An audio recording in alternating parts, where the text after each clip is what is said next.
Hello বিশ্ব, hello বিশ্ব। এই যে আমি একজন ট্রেনার, হ্যাঁ, একটু আমার দিকে ধ্যান দেওয়ার কথাটা শুনুন। এই নদীটা আমি রোজ পার হয় পেটে খাবার জন্য। আর আমার স্বপ্ন তো আপনারা জানেন, আমি তার ট্রেনিংটায় ইয়ার্কি মারতে করিনি।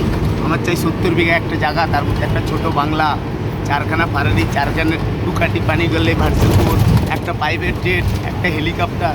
আপনারা তো এইসব স্বপ্ন দেখতে পারবেন না। আপনি নদী পার হওয়া দেখেন আমার, আর কি করবেন, মজা নেন।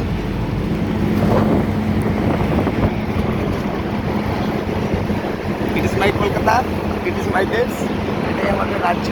তো আপনি নদী পার হয়ে